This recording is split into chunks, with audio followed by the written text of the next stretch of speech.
नमस्कार, मी डॉक्टर सौ अनघा कुलकर्णी. आता कोरोना पॅन्डेमिकमध्ये आपण सगळेजणच घरात आहोत.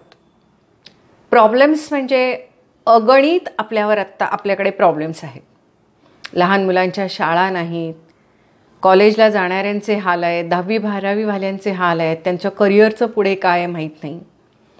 ज्यांना नोकऱ्या मिळाल्या आहेत त्यांना अजूनही तारीख मिळालेली नाही आहेत, प्लेसमेंट झालेलं आहे. ज्यांना नोकऱ्या मिळाल्या होत्या काहींच्या नोकऱ्या गेलेल्या आहेत. ज्यांच्या नोकऱ्या आहेत त्यांचेसुद्धा वर्क फ्रॉम होम आहे. त्यांचे अवर्स प्रचंड वाढलेले आहेत कामाचे. त्यामुळे सगळ्यांना फायनान्शियल प्रॉब्लेम तर भरपूर आहे. वर्कलोड तर आहेच. अगदी छोट्या उद्योगांपासून मोठ्या उद्योगांपर्यंत प्रत्येकांना फायनान्शियल प्रॉब्लेम आहे. असं कुणीच नाही आहे आत्ता की फायनान्शियल प्रॉब्लेम नाही. जरीही तुमची आर्थिक परिस्थिती खूप चांगली असली तरीसुद्धा बँकांची लोन्स ही प्रत्येकाला आहेत. मग ते गाडीसाठी काढलेलं असू दे, 2 व्हीलरसाठी काढलेलं असू दे, घरासाठी काढलेलं असू दे किंवा इतर गोष्टींच्यासाठी काढलेलं असू दे, प्रत्येकाला हा प्रॉब्लेम आहेच. छोटे दुकानदार, मोठे दुकानदार, छोट्यांची छोटी कथा, मोठ्यांची मोठी व्यथा, सर्वांचेच प्रॉब्लेम्स आत्ता आहेत. अगदी महिला वर्गाचे सुद्धा प्रॉब्लेम्स प्रचंड आहेत. ज्या गृहिणी आहेत आज त्यांनासुद्धा कळत नकळत टेन्शन आलेलं आहे कामाचंच. तसंच मुळात गृहिणींना अतिशय काळजी करायची एक सवय असते. कसं असतं की बाकीचे प्रत्येकजण आपापल्या कामात तरी असतात. गृहिणींचं कसं होतं की त्या इतरांचं काम बघत असतात. त्यांना इतरांच्या प्रॉब्लेममध्ये काही सोल्युशन देता येत नाही, मात्र काळजी करणं एवढं एकच त्यांच्या हातात असतं. आज मी त्यामुळे हाच विषय घेतलेला आहे, ओव्हर थिंकिंग आणि निगेटिव्ह थॉट्स. जे आपण आत्ता नॉर्मली आपण सर्वजणच ओव्हर थिंकिंगचे बळी असतो. आपण जेव्हा खूप कामामध्ये असतो तेव्हाच फक्त आपण ओव्हर थिंकिंग करत नसतो, पण जेव्हा आपण रिकामे बसतो त्यावेळेला प्रचंड विचार करतो. एका दिवसभरात आपण लाखो विचार करत असतो, लाखो प्रकारचे विचार करत असतो. काही त्यातले भूतकाळातले असतात, काही त्यातले भविष्यकाळातले असतात. आणि ह्या ओव्हर थिंकिंगमुळे काय होतं, अगदी प्रत्येकाच्या बाबतीत, गृहिणींच्याच बाबतीत असं काही नाही आहे, अतिशय काळजी किंवा अतिशय विचार केल्यामुळे काय होतं माहिती आहे का, ते सगळे विचार जे असतात ना त्याचा आत्ताच्या प्रेझेंट म्हणजे वर्तमान काळाशी बऱ्याच वेळेला त्याचा काहीच संबंध नसतो. आणि या पद्धतीने जेव्हा आपण विचार करतो ना तेव्हा आपल्याला खूप सारं थकल्यासारखं होतं. मेंटल स्ट्रेस येतो, फिजिकल स्ट्रेस येतो, आपल्याला दमल्यासारखं होतं, अस्वस्थ होतो आपण. आपल्याला कशात उत्साहच वाटत नाही, ना खाण्यात, ना पिण्यात, ना जगण्यात, ना जीवण्यात, कशातच. आणि जेवण्यातसुद्धा कशामध्येच आपल्याला उत्साह वाटत नाही. कुठला डिसिजन घ्यायला गेलो आपण, एखादा निर्णय घ्यायचा, अगदी साधासुद्धा, अगदी कुठलाही साधा निर्णय असू दे, आपल्याला मी हे करू का मी ते करू, मी ते करू का हे करू असं वाटायला लागतं. हे योग्य का ते योग्य, म्हणजे साधे निर्णयसुद्धा आपल्याला घेता येत नाही. आपल्या तब्येतीच्या तक्रारी व्हायला लागतात. कधी वेट लॉस व्हायला लागतो तर कधी वेट गेन व्हायला लागतं.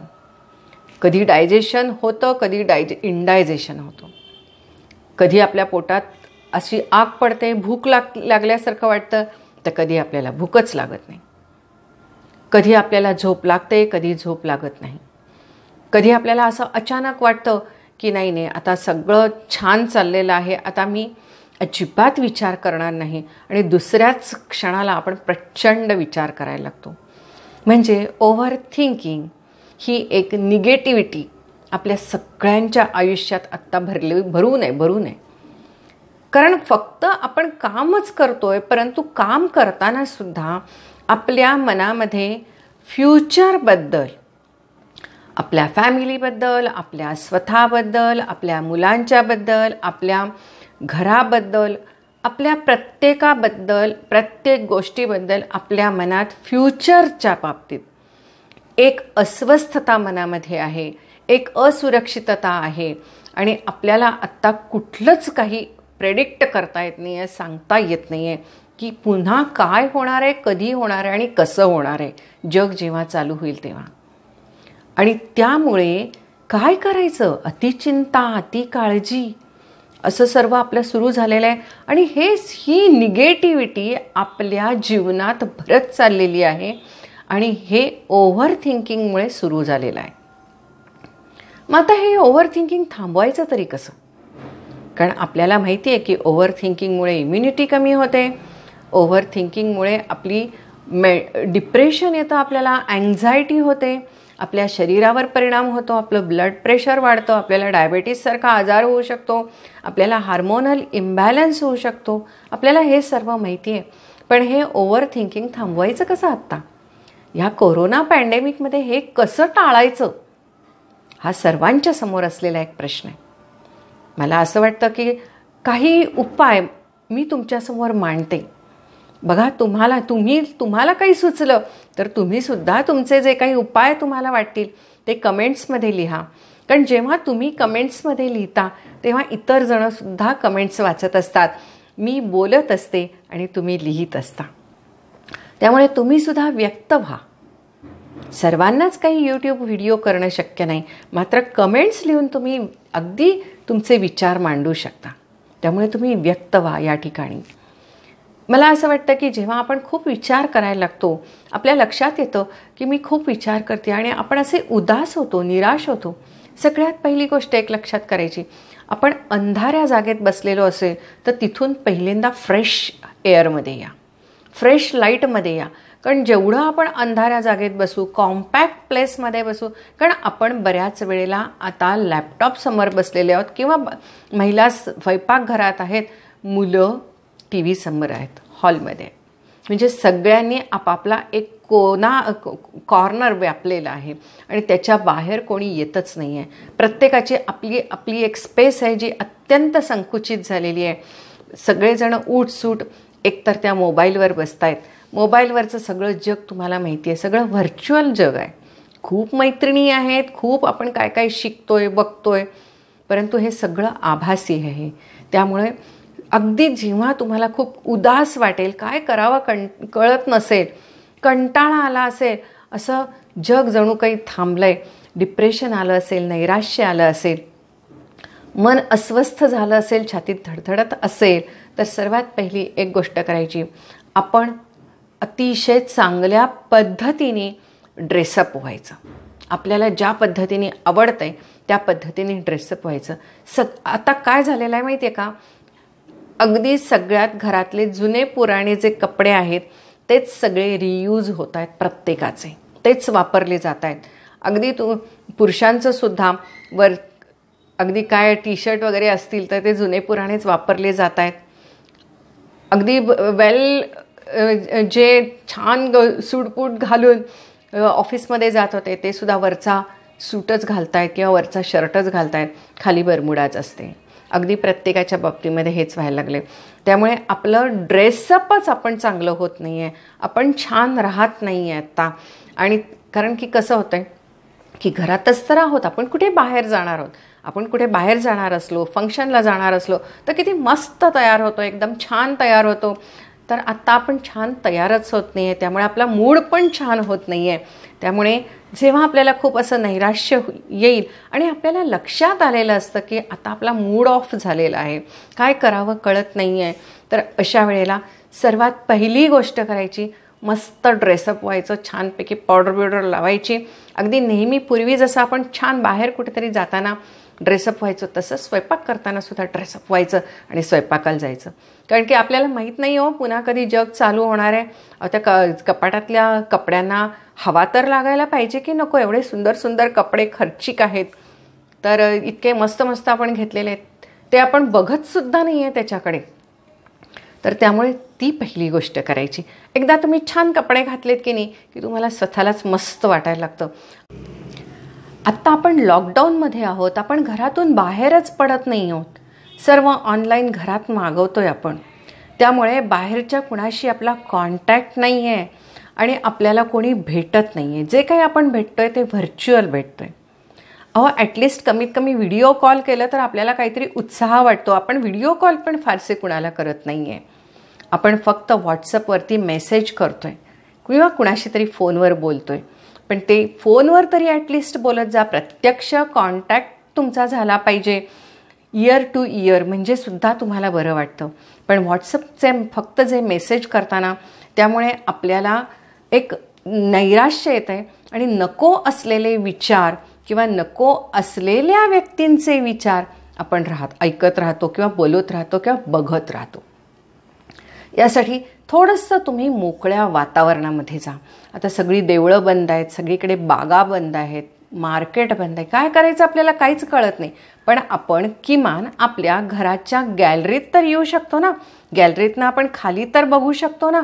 तर आपण जरासं भलेही खाली काही आपल्याला गाड्या जाताना दिसतील न दिसतील, पण इकडचा तिकडचा जरा नजारा बघितला पाहिजे, त्याशिवाय आपल्याला फ्रेश वाटणार नाही.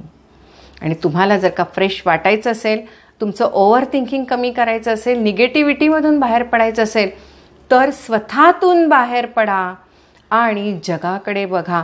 आत्ता जग जरी बंद पडलेलं असलं तरी किमान 4 झाडं बघा, 2 पक्षी बघा. या तर गोष्टी तुम्ही करू शकताच ना. स्वतःच्या गॅलरीतून दुसऱ्या गॅलरीमध्ये आपण कधी गप्पाच मारलेल्या नाहीत, त्या तर मारू शकता ना. हाय हॅलो तर करू शकता ना तुम्ही. तर या गोष्टी तुम्ही करायला चालू करा. बघा, तुम्हाला तुमचं ओव्हर थिंकिंग कमी होईल. आत्ताच्या ह्या काळामध्ये कसं झालेलं आहे, आपला एक्झरसाईज पण खूप कमी झालेला आहे. कारण की नाही म्हटलं तरी एवढंसं घर असतं आपलं, कसं एक्झरसाईज तरी करणार. पण स्वतः योगा मेडिटेशनसाठी जरूर वेळ काढा, जरूर वेळ काढा. अगदी स्वयंपाक करताना सुद्धा तुम्ही अगदी हाताचे व्यायाम वगैरे करू शकता, मानेचे व्यायाम करू शकता, पायाचे व्यायाम करू शकता. हे सर्व व्यायाम तुम्ही उभ्या उभ्या सतत केलं पाहिजे. म्हणजे मला व्यायाम करायचा आहे हे तुम्ही स्वतःला सांगितलं पाहिजे. तुम्ही आत्ता जो काही विचार करत असाल, समजा तुमच्या लगेच लक्षात येतं, आला बाई परत तो विचार, हे आपल्या लक्षात येतं, किती माझ्या डोक्यात विचार येत आहेत हेही आपल्या लक्षात येतं. तर तुम्हाला विचार येत आहेत याबद्दल तुम्ही लगेचच जागरूक व्हायचं आणि त्यावेळेला स्वतःला सांगायचं की मला आत्ता विचार करायचा नाही आहे, कारण की अतिविचाराने मी आजारी पडेन. खरंच आज अतिविचार केल्यामुळे कुठेतरी आपण मानसिक आजाराचे बळी पडतोय का काय असं प्रत्येकाला वाटेल, अशी आत्ता परिस्थिती आहे. त्यामुळे प्रत्येकाने सांगा स्वतःला की नाही, मला फ्रेश राहायचं आहे. ना मी भूतकाळात रमणार आहे, ना मी भविष्यकाळाचा विचार करणार आहे, त्यामुळे मी ओव्हर थिंकिंग करणार नाही आहे, असं स्वतःला सारखं सांगत राहा. म्हणजे तो एकच विचार तुमच्या मनामध्ये राहील. आणि ओव्हर थिंकिंग ही निगेटिव्हिटी आहे. ओव्हर थिंकिंगमुळे आजार आपण स्वतःकडे बोलवून घेतोय, निमंत्रण देतोय आजाराला, हे स्वतःला सांगत राहा. म्हणजेच स्वतःच्या विचारांशी ॲलर्ट राहा, जागरूक राहा. त्यामुळे जेव्हा तुम्हाला कुठलाही विचार येईल त्यावेळेला जेव्हा तुम्ही जागरूकतेने त्या विचाराकडे बघाल त्यावेळेला तो विचार तिथून निघून जाईल. समजा एखादा प्रॉब्लेम असेल तुमच्यासमोर, तर त्या प्रॉब्लेमकडे बघू नका, तर त्याच्यावरती जे सोल्युशन असेल त्या सोल्युशनचा विचार करा नव्हे, तो विचार लिहून काढा. कारण तुम्ही तो विचार करायला लागलात तर तो भविष्यकाळाचा विचार असणार आहे. आणि जेव्हा तो विचार तुम्ही करत राहाल तो भविष्यकाळात होणारी कृती आहे आणि सातत्याने आपण तेच आपण विचार करत राहू. कारण की आपल्या मनाला एखादी गोष्ट होईपर्यंत समाधान कधीच लाभत नाही. आणि एकदा ती गोष्ट झाली की त्याबद्दलचं आकर्षण संपून जातं किंवा त्याबद्दलची उत्सुकता संपून जाते. मात्र हे भविष्यकाळात होणार आहे. तर ती जी कृती आहे ती कृती कागदावर लिहून काढा. कागदावर लिहून काढलीत की ती कृती घडली तुमच्या हातून आणि तुमच्या मनातला तो जो विचार आहे किंवा जो प्रॉब्लेम आहे त्याचं सोल्युशन तुम्ही लिहून काढा. प्रॉब्लेमचा विचार करू नका, सोल्युशनबद्दलचा विचार लिहून काढा. आणि एक महत्त्वाचं म्हणजे आपल्याला बऱ्याच वेळेला जेव्हा आपण ओव्हर थिंकिंग जेव्हा करत असतो त्यावेळेला ही जी निगेटिव्हिटी येते ती कशात नाही येते, भीतीत नाही येते, अरे बापरे काय होणार आहे, काळजीत नाही येते, चिंतेत नाही येते. तर काळजी, चिंता, भीती ह्या ज्या निगेटिव्हिटीज आहेत यातनं जर का तुम्हाला बाहेर पडायचं असेल तर त्या प्रॉब्लेममधनं जो तुम्हाला धोका पोहोचणार आहे तो ॲक्सेप्ट करा. तुम्ही कशासाठी ओव्हरथिंक करताय, कशासाठी अतिविचार करायला लागलाय किंवा कुठल्या प्रॉब्लेमविषयी एवढा विचार करायला लागलाय, हे तुम्ही मनामध्ये घ्या आणि त्यावरून जी समजा त्याचा जो काही परिणाम होणार आहे त्या परिणामाची भीती तुमच्या मनामध्ये असते आणि ती भीती जी आहे ती घालवायची असेल, तो जो परिणाम आहे तो ॲक्सेप्ट करा, म्हणजे भीती मनातली निघून जाईल.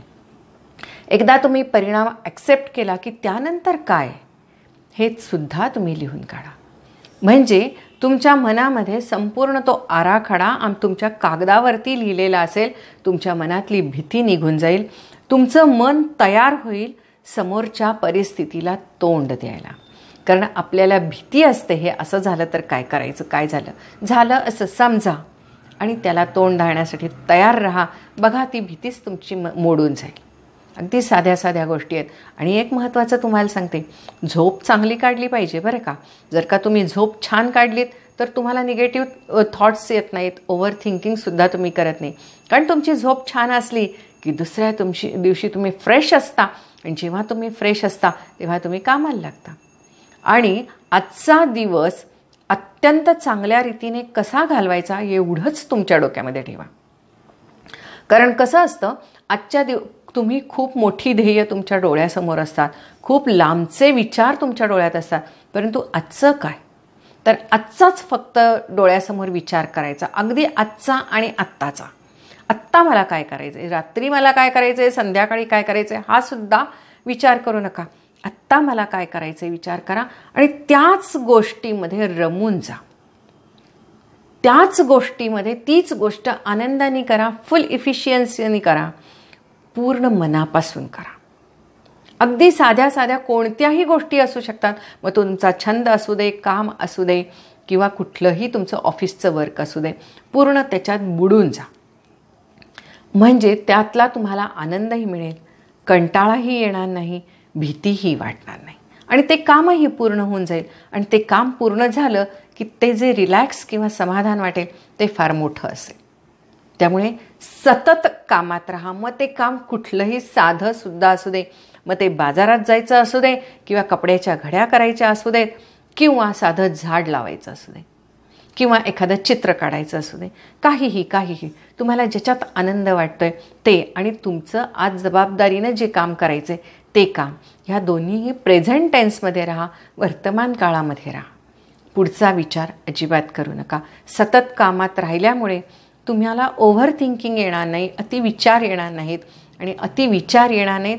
त्यामुळे तुम्हाला भीती पण वाटणार नाही. निगेटिव्हिटीपासून, नकारात्मकतेपासून तुम्ही दूर राहाल.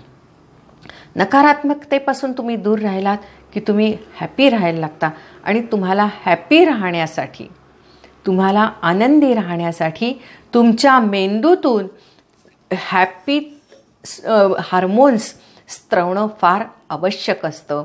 आणि ते हॅपी हार्मोन्स जर का तुमच्या मेंदूत तयार व्हायचे असतील तर तुमची झोप चांगली होणं आणि तुमची शारीरिक हेल्थ चांगली असणं अत्यंत महत्त्वाचं आहे. म्हणजे तुम्ही आत्ता घरचंच जेवताय त्यामुळे तो काहीच प्रॉब्लेम नाही, परंतु घरचं फ्रेश फूड, घरात तयार केलेलं अन्न, व्हेजिटेबल्स म्हणजे हिरव्या पालेभाज्या, फळभाज्या, त्याचप्रमाणे फळं, जमली तर ड्राय फ्रूट्स, भरपूर पाणी प्यायचं, येता जाता पाणी प्यायचं, लिंबू सरबत तुम्ही घेऊ शकता येता जाता. म्हणजे तुमची इम्युनिटी पण वाढेल आणि तुमच्या शरीरामध्ये डिहायड्रेशन होणार नाही. डिहायड्रेशन झालं नाही की तुमच्या शरीरामध्ये उष्णता वाढत नाही आणि उष्णता वाढली नाही की तुमचं शरीर हेल्दी होतं.